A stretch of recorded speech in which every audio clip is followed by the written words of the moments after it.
I'm Donald Strachan, and I'm sitting in a nice quiet office here in Pearson's Garden Centre in Duns. But I'm not here to speak about gardening because I've got Garry Pearson in front of me, who has made quite a name for himself over the last couple of years as a budding young rally driver.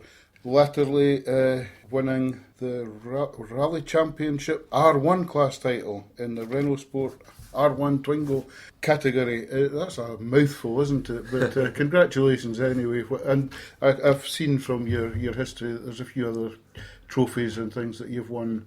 And you've gradually worked your way up through the different classes in rallying, bringing you to being in this year's British Rally Championships Rally 2 category. I don't want to go down the road of explaining all the different categories, but I understand there's many different layers, and you've started to work your way up. When did you actually start with your rallying? We started back in 2008, where I done an event 2 weeks after my 17th birthday, and passed my test on the Friday and done the rally on the Saturday at the Colmick race stages. That was when we first started. We done 3 events in 2008 in a Peugeot 205 1600. Right.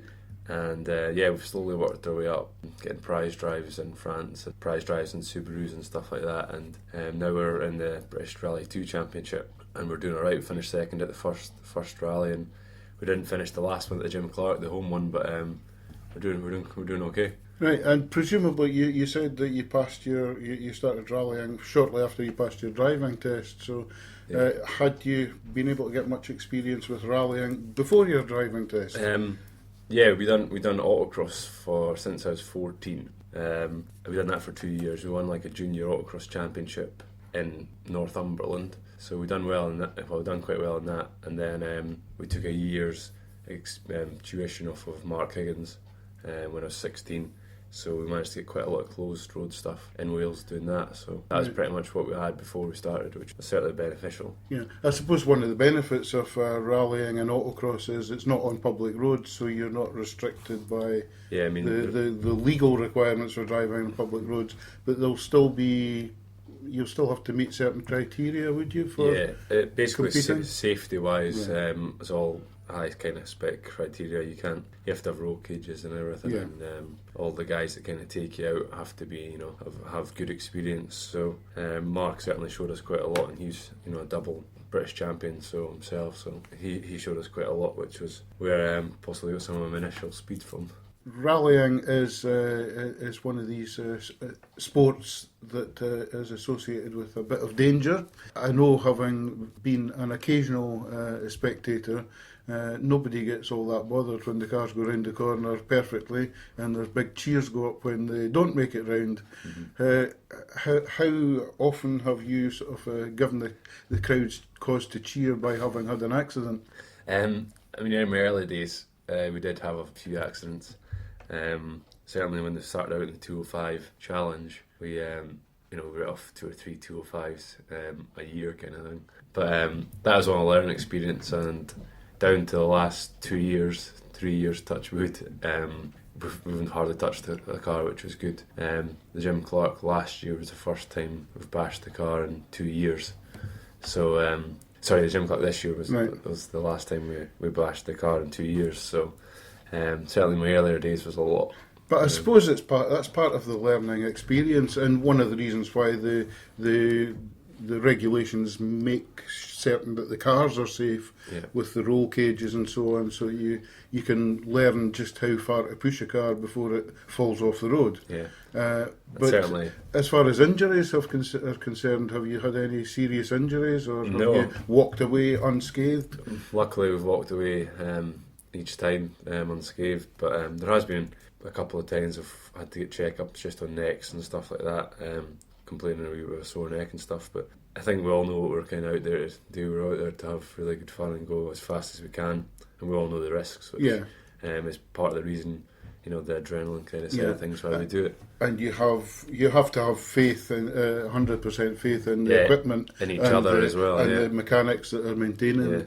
Do you do the mechanical work yourself, or do you have a team or others who do that side of things for you? I kind of help out a little bit, but no, I mean, we've got a team, Border Rally Sport, kind of look after us. Right. Team of 4 or 5 guys who kind of look after the car between events and come to events with us. So they're a really good bunch and put in a lot of time and effort, and Good, they do a good job. But within a stage, if something goes wrong, you and your navigator have to sort it out yourselves. Yeah, if we can, yeah, definitely. Or have to try and sort it out Yeah. yourselves. Yeah. Now I'm looking back over your career, and I think because it's different levels, the fact that you won at one level might not seem quite as important to you as maybe coming second or third at a higher level. But what's your sort of the highlight of your rallying career so far with regard to achievement? Last year's, when we won the British Junior Rally Championship, that was definitely the highlight of the career so far, definitely. That kind of British title, it was very hard, to beat. We were invited to Pall Mall and all that sort of thing, so that was quite a big deal for us. Definitely one of the best kind of achievements and best moments in the career so far. Yeah, and you're was it 21-year-old just now? 21, yeah. 21 just now. So you would hopefully have quite a long career in rallying ahead of you. Yeah, I mean, what would be your ideal sort of rally entry out of all the rallies around the world? Where would I like to be? Yeah. I probably quite fancy doing. Well, we done Rally du Var last year, which is near Monaco. Right. It's not too far away. I'd really like to do the Monte Carlo rally. Quite a different, rally that's got a lot of different things thrown at you, ice and snow and dry tarmac as well. That'd probably be my ideal finishing point possibly.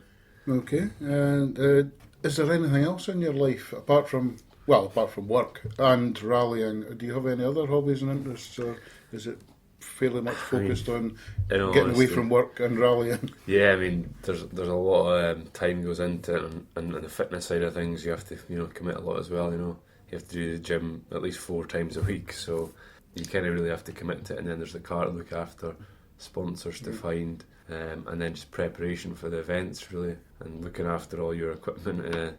It's quite a full-time kind of thing. Now, there's an interesting thing here. I'm going to play devil's advocate, perhaps, and suggest that you're just sitting in a chair driving a car. Where does the fitness come into it? Why do you need to keep yourself in such a state of peak fitness?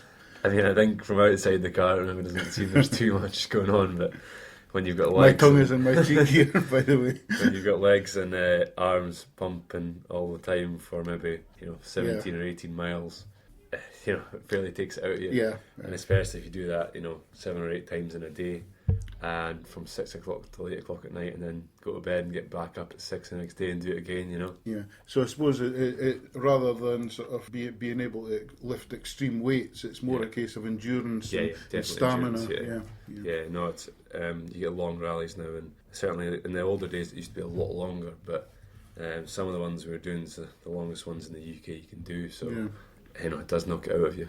Yeah, of course. Especially if you hit a wall. Yeah, exactly, yeah. Now, you obviously spend a lot of time between the actual competitive events preparing, but how do you have a kind of routine in the days leading up to a competition? How do you prepare yourself to get yourself into that zone, as it were? I mean, eating wise all the time, we kind of have to have a strict kind of way about it if we can. But mentally wise, you need to kind of chill out a bit before the event and just get your mind in a good driving kind of state. I think get yourself prepared by certain things that you do. I mean, I'm going to tell you everything that I kind of do to prepare, but just some simple things that making sure you're happy inside your cockpit, make sure you're happy wherever it is. Nothing's changed since the last time you're out, and just getting a wee bit of feel for the car before you come out in the event. Do you do any mental rehearsal? Do you sort of sit behind the wheel imagining yourself doing the stage before you set off? We're lucky in a sense, we do the recce the day before, so we actually go through all the stages. Right. Yeah. So what we can actually do is get record it on a DVD and look through it at the night and speed it up, and the navigator can sit next to me and speed up the notes and say the notes faster, and that certainly helps with visualisation techniques, because you can imagine how you're wanting to go into the corner, how you want to come out of it. So in a sense, yeah, we do. Yeah. Now, you mentioned the navigator. Clearly, the navigators are a very, very important part of rallying, but many people might think that they can empathise with the driving part because they've done the driving. But how important is it to you to have a navigator, and what exactly does the navigator do to help you? I mean, obviously, what the navigator's doing is relaying the information that we've told them during the recce when we check the stages. So basically, we rely on them to give us the right information at the right time, so we can commit to the corner as fast as we possibly can. So in a sense, if he makes a mistake, or if she makes a mistake, it could be costly to your rally and your season. Yeah. So they're as big a part of it as we are. Well, I suppose you've got to have ultimate trust in yeah. what they're telling you is round the corner. Absolutely, just as they've got to have ultimate trust in your ability to get you round the corner. Yeah, exactly. Yeah. Yeah. So it's a very much a team effort. Yeah, I mean, you can't do it without them for sure. Now, anybody who might be interested in finding out a bit more about how you're progressing, is there an easy way to find out how you've been doing and how you will be doing in your future races? Yeah, definitely. Competitions. We've got the Border Rally Sport website, and we've got a Facebook and a Twitter page as well. All Border Rally Sport. You can find us on there and keep up to date with us on there. Also, the British Rally Championship, I've got an app that you can download and follow us on there. Then look under Rally 2, and it'll have all the updates and the driver quotes that we say when we come out the stage. So all the quotes? Yeah, well, all the quotes to an extent, yeah. Some might be censored. Yeah, indeed. But there's Facebook and Twitter are looked at a lot these days. Social media is a great way of being able to keep in contact with what's going on and with things like that. Now, the British Rally Championship, has it started already? Yeah. So what have you done in it so We've far? We've done the first two events. Right. The Pirelli Rally, which was at Carlisle. That was just April there. We finished second at that as the first time out, so that was a really, really good result for us. We're really chuffed to bits with that. And then obviously we came to the Jim Clark 2 weeks ago.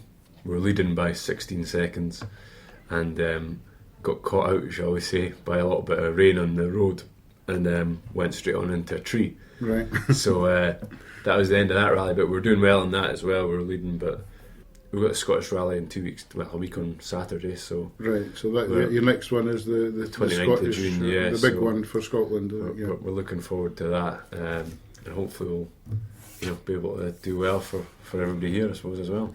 Now, for my limited knowledge of rallying, I've seen inside the back of service vans and so on, and there is obviously an awful lot of money involved at some levels. But probably even at the basic level, it's not a cheap sport.